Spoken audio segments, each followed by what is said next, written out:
Bismillahirrahmanirrahim. Assalamualaikum warahmatullahi wabarakatuh. Saudara pendengar dan pemirsa dimanapun Anda berada, puji syukur kita panjatkan kehadirat Allah Subhanahu Wa Taala.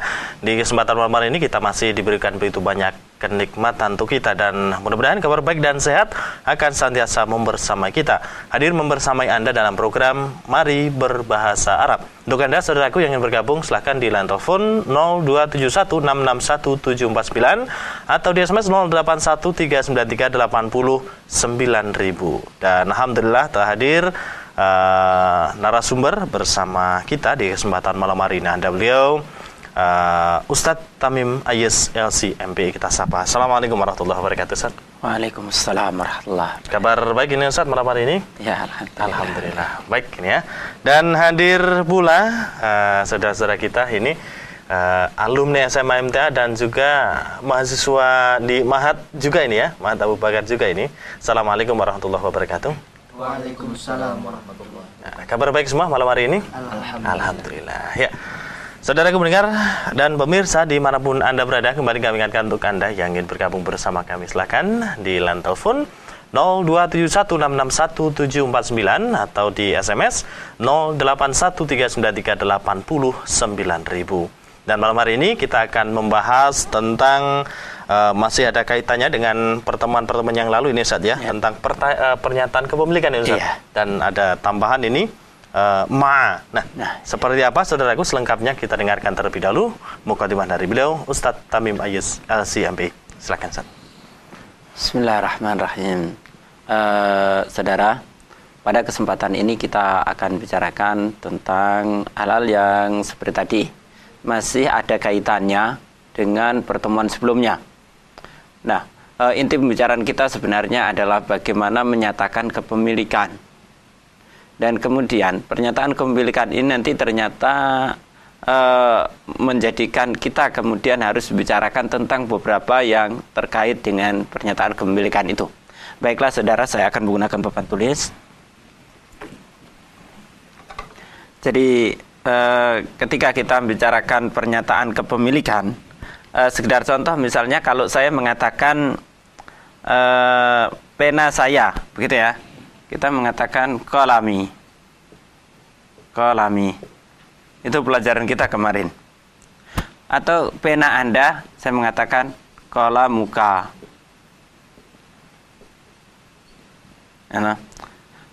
Tetapi kemudian di dalam menyatakan kepemilikan ini ternyata ada cara lain selain bagaimana menjadikan mengidhafahkan isim pada dhamir. Yang selain itu adalah kata lam, yang biasa kita mengatakan li, laka, lahu, dan seterusnya. Kemudian pembicaraan kita ternyata menggeser kita untuk berbicara tentang inda, tentang inda. Kata inda ini saudara, arti awalnya adalah di sisi. Pembicaraan tentang indah ini yang kemudian menyebabkan kita harus bicara yang lainnya. Indah itu awal kata awalnya adalah di sisi. Indi di sisi, di sisi saya. Indaka di sisi Anda. Tapi faktanya kata indah ini juga sering diungkapkan sebagai kepemilikan. Ya. Seringkali begitu, tapi kita sudah memisahkan. Untuk kepemilikan yang tidak bisa dipisah, kita menggunakan li, la, dan untuk yang bisa dipisah, kita menggunakan ini. Sehingga kita mengatakan hal indaka warakoh, biasanya begitu. Nah, pembicaraan tentang indah ini yang memiliki arti di sisi awalnya mengantarkan kita untuk bicara tentang ma'a, yang artinya bersama. Ma'a. Jadi indi itu bisa jadi berarti ma'a, ma'i, gitu ya. Indaka itu berarti bisa ma'aka. Nah, baiklah, kita akan bicarakan ini satu persatu untuk hal-hal yang ingin kita dalami lagi. Baiklah, yang pertama kita bicara tentang ma'a. Saudara, ma'a ini adalah daraf. Ma'a itu sebagai daraf. Maka dia selalu dibaca ma'a dan tidak dibaca ma'u atau ma'i. Begitulah daraf. Sebagai daraf dia dibaca nasab. Ma'a sebagai daraf. Dan yang jatuh setelah daraf ini adalah mudhaf ilaih. Sejenak kita pikirkan ma'a ini daraf apa? Nah, ada dua kemungkinan yang bisa kita lakukan. Bisa jadi dia daraf zaman. Misalnya saya mengatakan, kalau misalnya saya mengatakan istaiqadtu ba'da ma'a adhanis subh atau ma'al fajri. Saya bangun pas bersamaan dengan fajar. Misalnya begitu. Di sini namanya daraf zaman. Nah, saudara, kalau kemudian ma'a misalnya ma'a Muhammadin, ma'a Khalidin, itu berarti adalah daraf makan. Perhatikan. Kalau saya mengatakan kharaja Muhammadun, kharaja Muhammadun ma'a aliyin, ma'a aliyin. Kharaja Muhammadun ma'a aliyin. Perhatikan sekali lagi yang jatuh setelah ma'a, saudara, yang jatuh setelah ma'a itu adalah mudhaf ilaih yang i'rabnya adalah jar. Kalau saya mengatakan dhahabtu ma'a Muhammadin, dhahabtu ma'a Muhammadin. Kembali ma'a aliyin. Kita tidak mengatakan ma'a aliyun. Kita tidak mengatakan begitu. Ma'a sadiqihi. Kita tidak mengatakan ma'a sadiquhu. Ma'a mudarrisihi. Kita tidak mengatakan ma'a mudarrisuhu. Sekali lagi, setelah ma'a ini adalah mudhaf ilaih. Sehingga bagaimana i'rabnya sekarang? I'rabnya kita ma'a, kebetulan di sini adalah darf makan. Ma'a. Ma'a darfu makanin mansubun bil fathah. Darf makan mansubun bil fathah wa huwa mudhaf. Wa aliyin mudhafun ilaih majrurun bil kasrah. Itu tentang ma'a. Penjelasan saya tentang ma'a mengingatkan penjelasan saya sebelum ini tentang khalfa dan wara'a. Khalfa dan khalfa dan amama. Khalfa itu artinya wara'a. Tapi di buku ini penjelasan saya sebelumnya adalah khalfa dan amama. Khalfa di belakang dan amama di depan. Kalau kita membicarakan khalfal baiti, di belakang rumah, kita tidak boleh mengatakan khalfal baitu. Sekali lagi,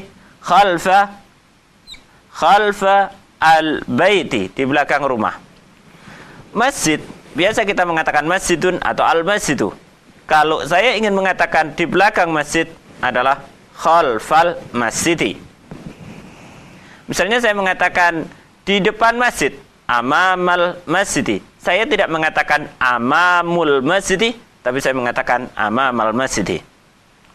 Amamal baiti, di depan rumah.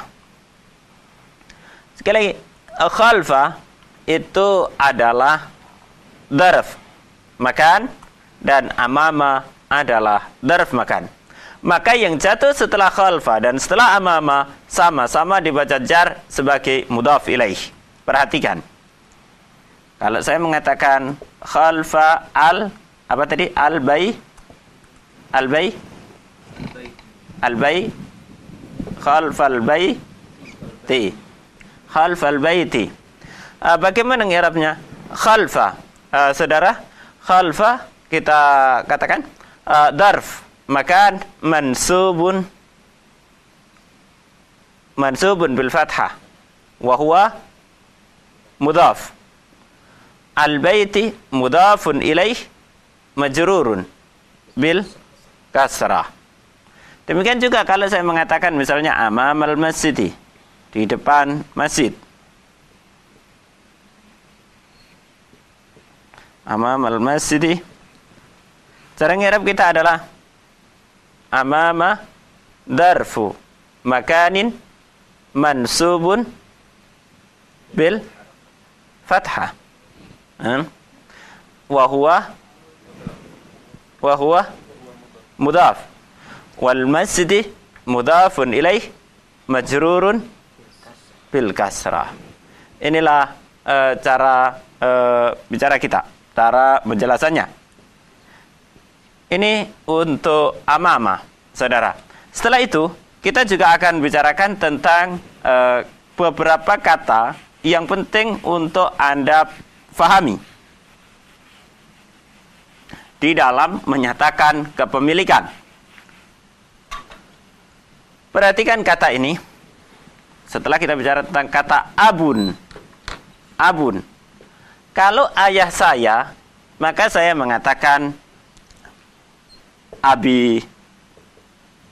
Tapi kalau ayah Anda, saya mengatakan abuka atau abuki. Perhatikan abuka atau abuki.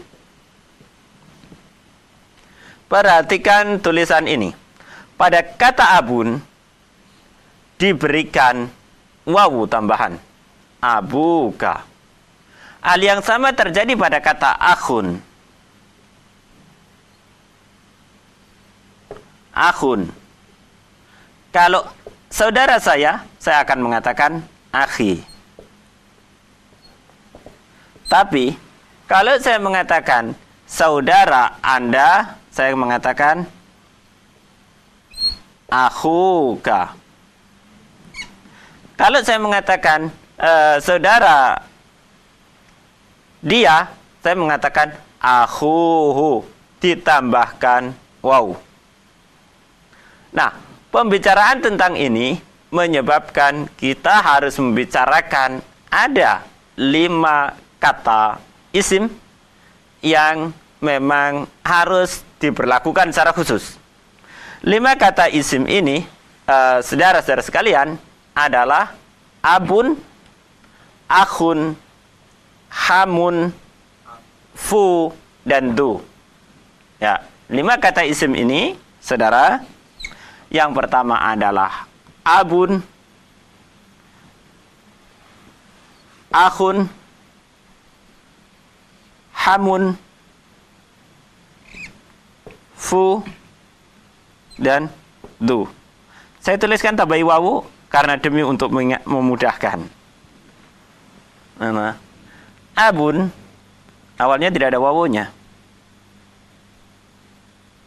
tapi kemudian nanti dikasih wawu. Dan perhatikan kata abun, akhun, hamun, fu, dan du ini ada 5 kata. Kata inilah yang kemudian disebut dengan al-asma al-khamsah. 5 kata. Saya akan bicarakan 5 kata ini secara pelan-pelan.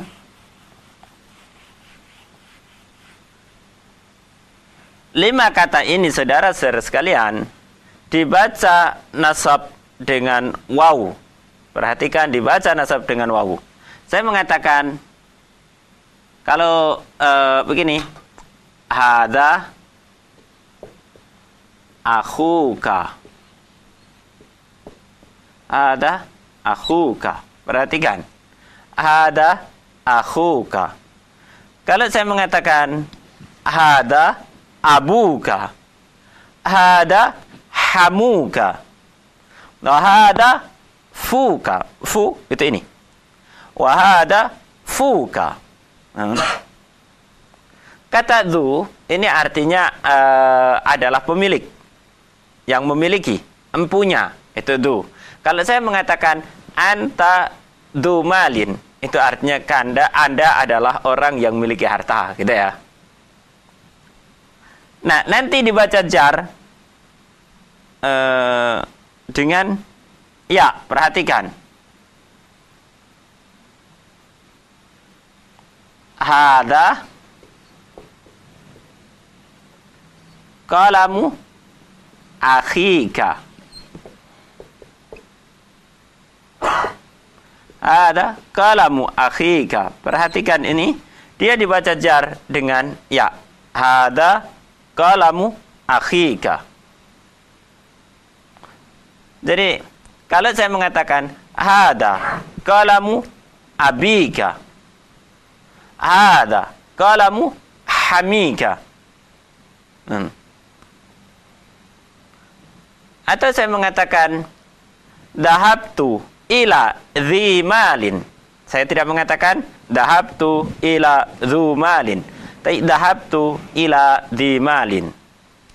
Bagaimana ketika dibaca nasab? Sama. Ra'aitu akhaka. Saya tidak mengatakan ra'aitu akhuka. Ra'aitu akhaka. Saya telah melihat saudara kamu. Ra'aitu akhaka. Akhaka. Perhatikan, dia dibaca nasab dengan alif, dia dibaca jar dengan ya, dan dibaca rafa dengan dhammah. Dengan waw, maaf. Dengan waw. Tapi saudara, perlu diingat bahwa ini tidak berlaku apabila kalimat-kalimat ini yang saya sebutkan ada 5 ini kemudian dimudhafkan pada ya mutakallim. Hada abi, maka tidak berlaku. Saya tidak mengatakan hada abuya, hada abi. Ini tidak berlaku, ya toh? Perhatikan, kalau dimudhafkan pada ya, maka tetap hada abi, hada akhi, hada hami, tetap hada fi, tetap. Saya tidak mengatakan hada fuya, hada fi. Jadi sekali lagi, kalau dimudhafkan kepada ya, dhamir muttasil ya, yang berarti saya, itu tidak berlaku. Tidak berlaku rafa dengan dhammah, nasab dengan fathah, dan jar dengan ya. Ini tidak berlaku. Kemudian itu yang pertama. Yang kedua, dia syaratnya tidak boleh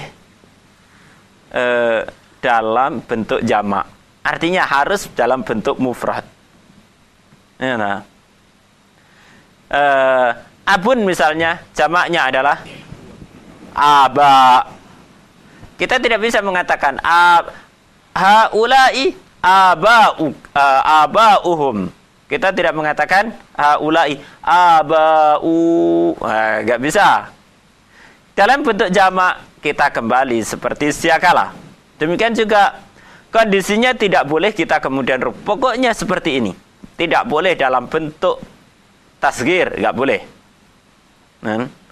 Sekali lagi, ini yang bisa kita bicarakan dalam kesempatan ini.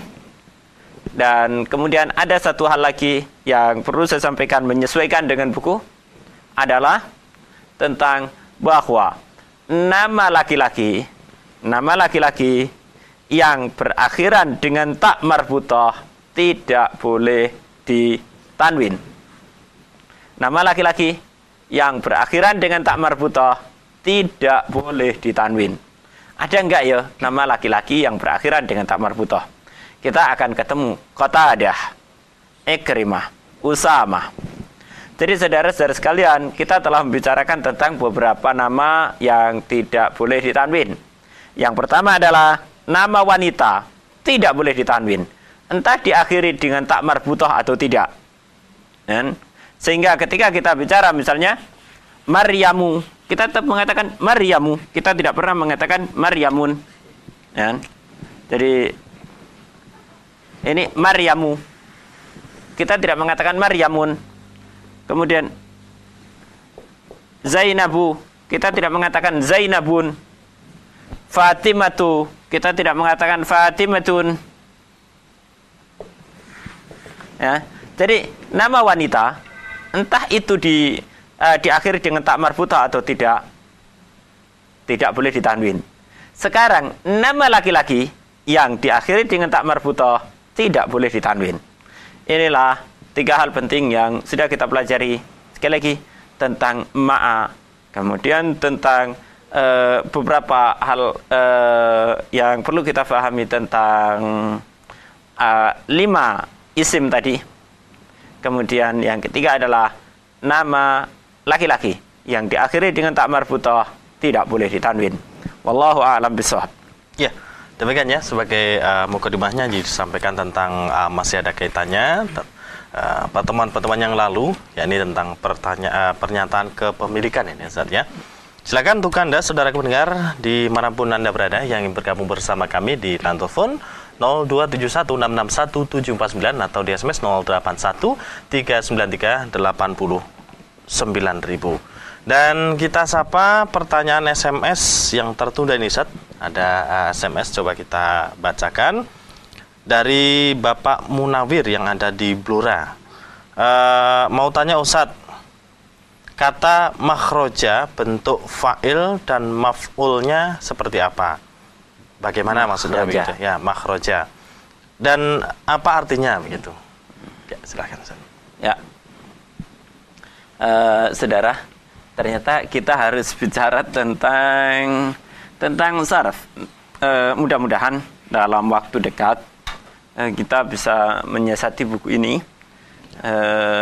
Mudah-mudahan buku ini kemudian kita kesah untuk cepat berpindah levelnya.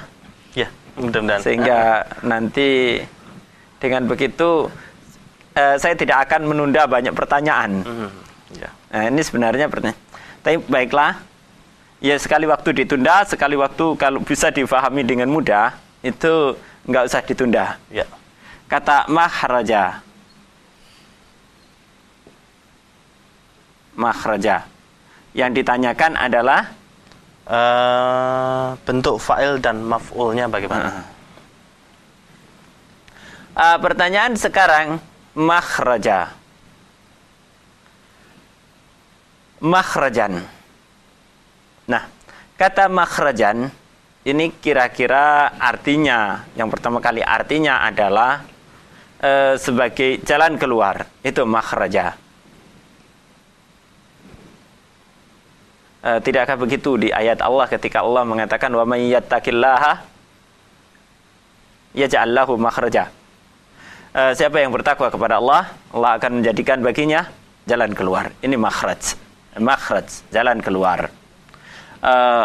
Kata ini kalau ditanya bentuk isim fa'ilnya dan isim maf'ulnya, kita harus kembalikan kepada fi'il madhi dulu.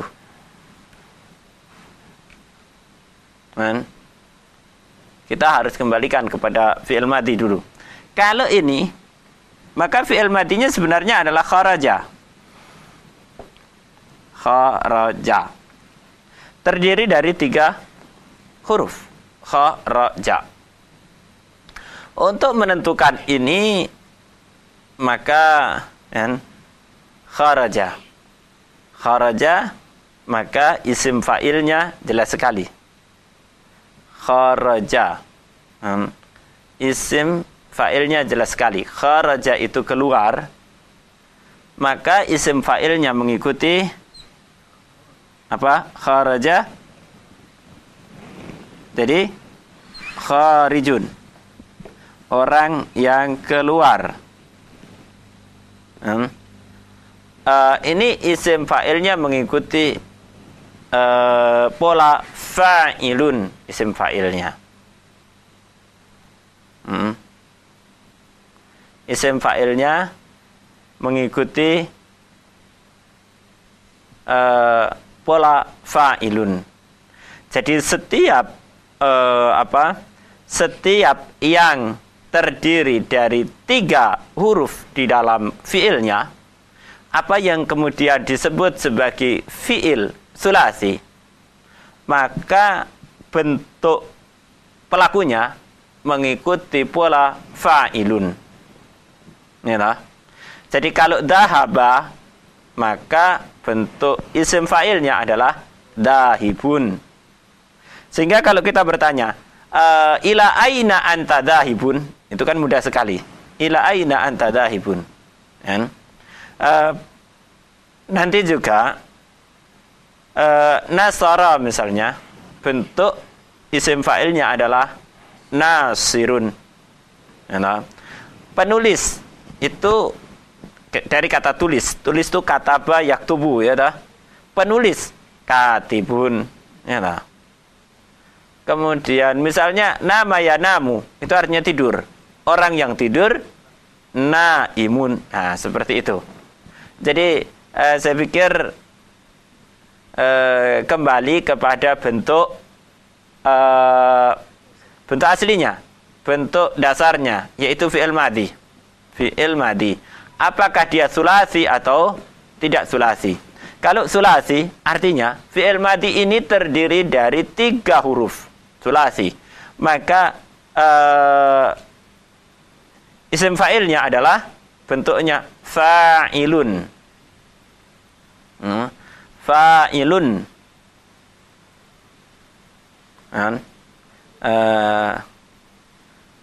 Kemudian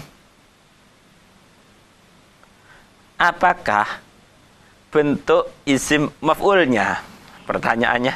Sebenarnya bentuk isim maf'ulnya mengikuti pola maf'ulun. Tapi yang jadi pertanyaan selanjutnya adalah, apakah kharaja itu memiliki maf'ul? Kharaja itu artinya keluar. Beda dengan daraba yang artinya memukul. Anda tahu, satunya intransitif dan satunya transitif. Dan ternyata tidak setiap fiil memiliki maf'ul. Ya, jadi tidak setiap fiil memiliki maf'ul. Maka kalau kita ingin mengatakan isim maf'ul dari bab ini, rubahlah untuk mengatakan mengeluarkan. Ya, dan ketika kita bicara mengeluarkan, itu artinya adalah akhraja. Nah, kalau sudah bicara tentang akhraja,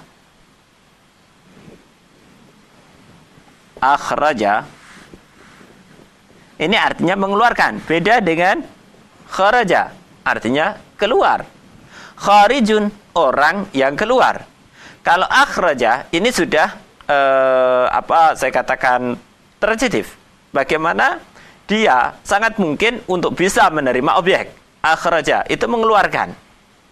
Nah, kalau sudah bab ini, maka kita punya teori sendiri. Ada teori lagi. Tidak lagi isim fa'ilnya mengikuti kharijun, tapi isim fa'ilnya itu mengikuti pola fi'il mudhari. Dengan catatan, huruf mudhara'ahnya dibuang dan diganti dengan mim yang didhammah, dan huruf sebelum akhir di kasrah. Akhraja fi'il mudhari'nya adalah yukhriju. Yukhriju. Saya bilang huruf mudhara'ahnya dibuang, diganti dengan mim yang didhammah mukhrijun. Huruf sebelum akhir di kasrah. Nah, dari sini karena kita tahu bahwa kharaja itu kira-kira nggak bisa ya menerima objek. Jadi bentuk objeknya kita nggak tahu. Tapi kalau akhraja itu bisa menerima objek sehingga ada bentuk objeknya. Jadi kalau mukhrijun itu orang yang mengeluarkan. Maka sekarang dari orang yang mengeluarkan inilah kita bisa mengatakan sesuatu yang dikeluarkan. Nah, kalau sesuatu yang dikeluarkan sebenarnya juga mengikuti pola ini, hanya huruf terakhir di fathah. Maka kita mengatakan mukhrajun. Ya, mukhrajun. Bentuknya sama. Kalau tadi isim fa'ilnya itu huruf sebelum akhir di kasrah, maka di sini isim maf'ulnya adalah huruf sebelum akhir di fathah. Mukhrijun dan mukhrajun. Ini nanti untuk yang rubai, khumasi dan sudasi seperti itu, saudara. Wallahu a'lam.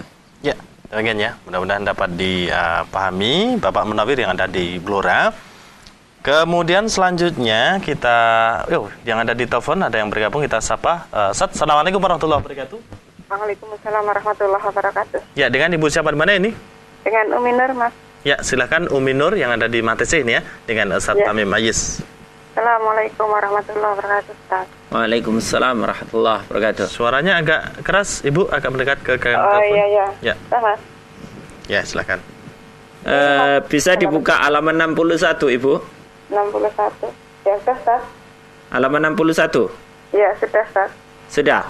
Tolong, itu ada satu teks, tolong dibaca dari kata baiti sampai akhirnya, Ibu. Silakan, Ibu. Bismillahirrahmanirrahim. Hadza baiti. Baiti amamal masjid. Baiti jamilun. Fihi hadiqatun saghiratun. Hadhihi ghurfati. Fiha nafidatun kabiratun wa mirwahatun jamilatun.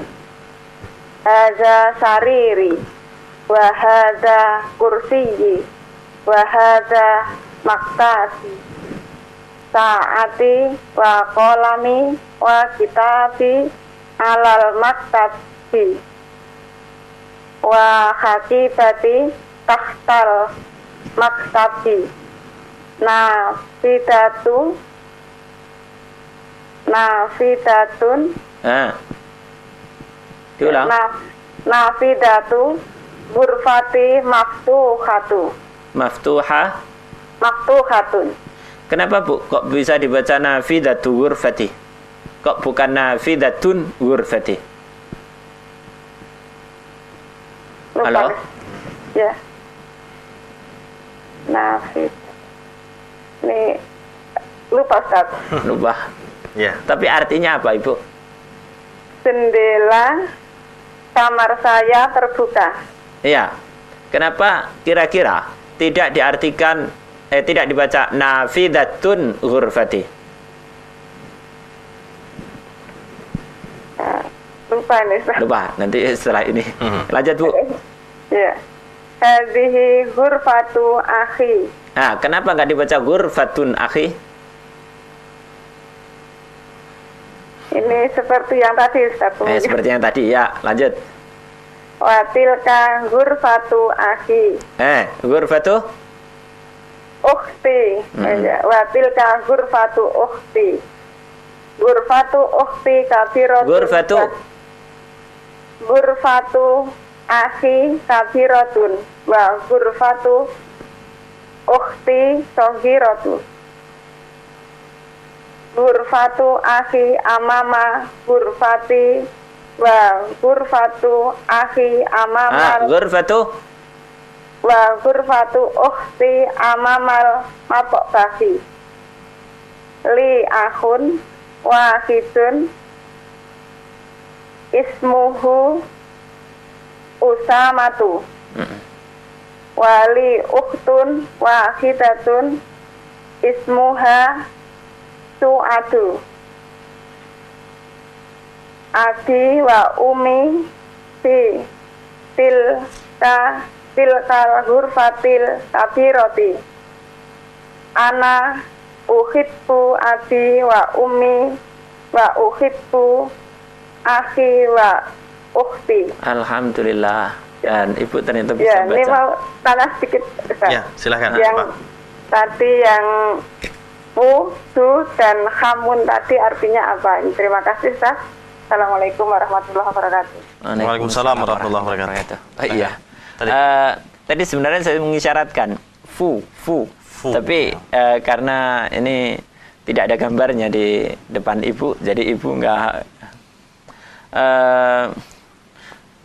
abun, akhun, saya pikir saya tahu. Abun, ayah, akhun, saudara laki-laki. dan kemudian hamun itu ipar. Ya. Kemudian yang satunya fu itu mulut. Fu. Kemudian du itu yang memiliki. Jadi kalau saya mengatakan anta du ilmin, itu artinya kamu memiliki ilmu. Itu ya pertanyaannya. Ya. Baiklah, ada beberapa hal yang tadi sebenarnya Ibu membaca sudah benar, tapi ketika ditanya kenapa kok begitu, ya, kenapa kok nggak dibaca seperti saya sodorkan? Perhatikan, dalam pelajaran-pelajaran yang telah lewat kita pernah belajar tentang mudhaf dan mudhaf ilaih. Kalau saya mengatakan nafidatu tadi yang dibaca Ibu ini sudah benar.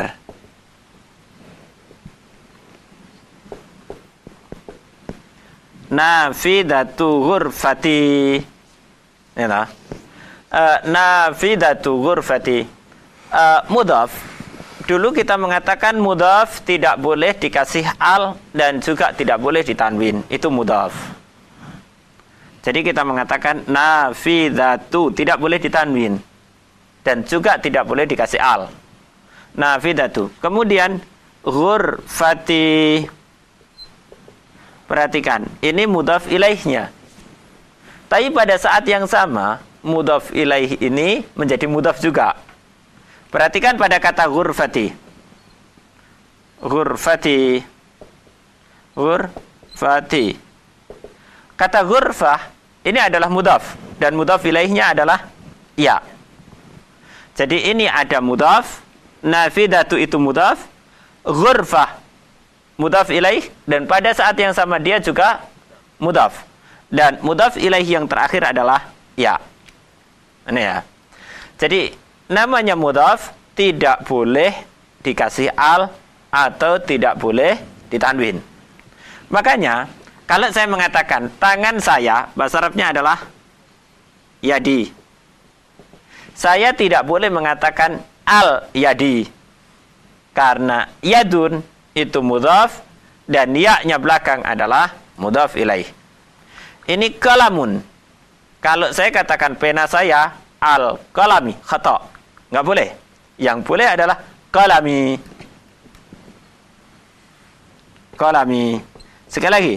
Ini terdiri dari dua kata. Kata yang pertama adalah mudhaf. Saya ingatkan, tidak boleh ditanwin dan tidak boleh diberi al. Dan kata yang kedua adalah mudhaf ilaih. Maka kalau saya mengatakan al-qalami itu salah. Adanya qalami. Demikian juga qalamuhu. Qalamuhu. Yang satu mudhaf, yang satunya mudhaf ilaih. Haknya mudhaf ilaih. Maka kalau saya mengatakan al-qalamuhu itu tidak pernah boleh. Ini tentang yang dibacakan oleh Ibu tadi, dan alhamdulillah tadi Ibu membacanya benar. Ya, demikian ya. Mudah-mudahan dapat dipahami. Dan ini ada pertanyaan dari Bapak Abu Mustafa yang ada di Masaran. Ini bertanya tentang apa artinya fu, Ustadz. Nah, ini berarti sudah dijawab tadi ya. Fu artinya adalah mulut tadi ya. Mudah-mudahan dapat dipahami. Baik, kemudian selanjutnya kita coba sapa kembali. Ini Ustadz dari Bapak Khairul yang ada di Weru, Sukoharjo. Ustadz mau tanya apa artinya Al-Masih pada kata Al-Masih Ibnu Maryam dan Al-Masih Dajjal. Syukron Ustadz atas jawabannya.